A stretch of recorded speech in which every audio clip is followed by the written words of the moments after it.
Bonjour les amis. Eh bien aujourd'hui, nous sommes le 3 et le 3 décembre. Au fond de mon tiroir, une image de Saint-Nicolas. À mon avis, c'est une histoire de Saint-Nicolas. Il était une fois un petit village. Dans ce petit village, il y avait une petite colline et en haut de la colline, un manoir. Un manoir extraordinaire. Les fenêtres étaient dorées comme les portes et les vitres de cristal. Les clenches des portes étaient en or. Dans ce manoir vivait Inge. Tout le monde disait « Inge, cœur de pierre », car elle était avare. Elle n'aidait personne, elle n'ouvrait à personne, et mauvaise et jalouse. Mais à côté du manoir, une vieille maison, une petite maison toute sombre, un peu délabrée. Et dans cette maison vivait Mette.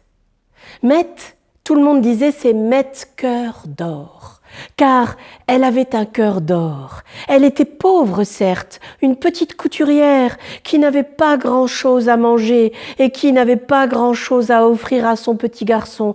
Mais quand quelqu'un avait faim, quand quelqu'un avait besoin d'elle, elle était toujours là. C'est pour cela qu'on l'avait appelée Mette cœur d'or.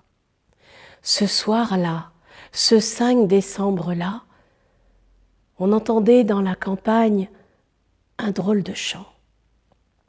Flic, flac, la neige tombe au fond de mon sac.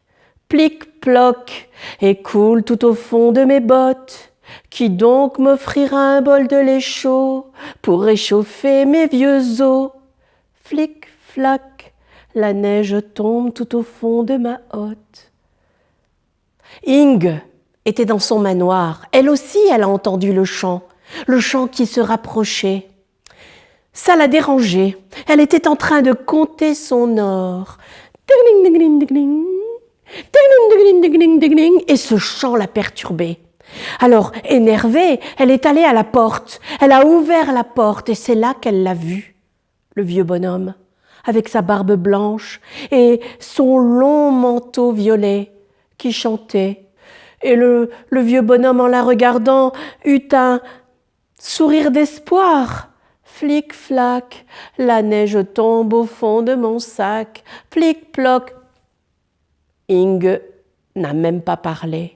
Elle a montré du doigt la vieille bicoque où vivait Mette cœur d'or.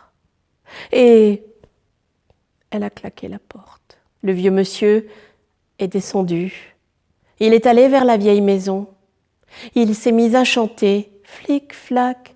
Mette, dès qu'elle a entendu le chant, vite, elle a ouvert la porte.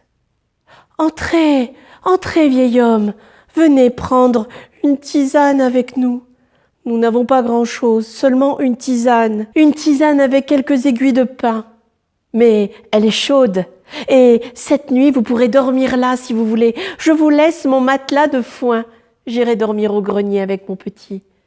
Non, non, dit le vieux bonhomme, juste un peu me réchauffer, c'est tout. J'insiste, personne ne doit être dehors par cette nuit. Ils ont partagé la tisane. Le matin, avant le chant du coq, le vieux bonhomme a remis sa grande cape violette. Il allait sortir, mais il s'est arrêté près de Mette cœur d'or et lui a soufflé à l'oreille. Merci, grâce à vous, tous les enfants de la terre seront servis cette nuit pour la Saint-Nicolas. Je n'oublierai personne. Merci, Mette. Et pour te remercier, tout ce que tu feras ce matin, tu le feras toute la journée pour ton bonheur. Et il est parti. Mette a cru rêver, mais elle se souvenait pourtant de cette phrase. Au petit matin, elle a déployé un petit bout de tissu. Elle voulait faire un pantalon pour son enfant. Un tout petit bout de tissu qu'elle avait coupé dans un vieux rideau. À peine a-t-elle déroulé le rideau qu'elle n'a plus cessé de dérouler du tissu, du tissu, du tissu, du tissu de soie, du tissu de l'organdi, du tissu merveilleux, du tissu de satin. Les plus beaux tissus qu'on puisse imaginer s'écoulaient comme ça devant elle. Et cela faisait comme un immense flot de tissu merveilleux. Elle était obligée d'ouvrir la porte pour que le tissu s'écoule. Jusqu'à la nuit tombante, elle a déroulé du tissu. Elle en avait tellement qu'elle a coupé la moitié. Elle a pris une brouette, elle a entassé cet amas de tissu merveilleux et elle est allée à la ville le vendre. Elle a eu tellement d'argent qu'elle pouvait s'acheter une petite maison avec un jardin. Et elle pouvait s'installer en tant que couturière. Elle pouvait être heureuse. Tout le monde dans la ville était heureux pour elle, car elle était si douce et si gentille. Sauf Ing. Ing était jalouse. Si j'avais su, je lui aurais ouvert la porte à ce vieux bonhomme. Je lui aurais donné quelque chose de délicieux qu'il aurait bien apprécié. Une tisane, une tisane. Elle a attendu toute l'année jusqu'au 5 décembre que revienne le bon vieux monsieur qui n'était autre que Saint Nicolas. Elle a entendu la première, le chant.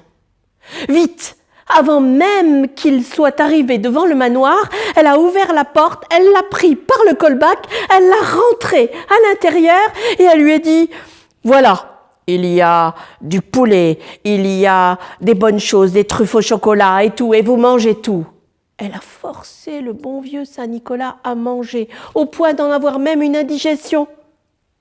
Et ensuite, elle l'a forcé à dormir sur des dizaines de matelas avec plein de coussins. Il a eu tellement mal au dos.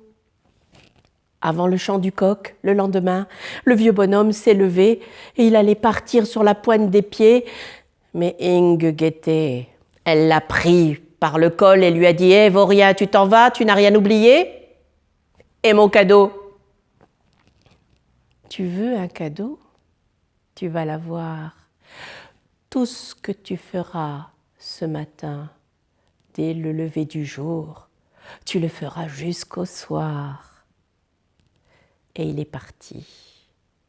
Inge est allée tout de suite dans sa pièce, là où elle entassait son or. Elle a ouvert la fenêtre et le soleil est apparu. Et elle a pris une pièce d'or et à cet instant, le soleil l'a éblouie. Le soleil sur l'or l'a tellement éblouie qu'elle s'est mise à pleurer, à pleurer, à pleurer, à pleurer. Elle a pleuré toute la journée, si bien qu'il y avait des immenses rivières de larmes qui coulaient. Et toute la maison a été détruite et son or est parti avec le flot de larmes. Elle n'avait plus rien.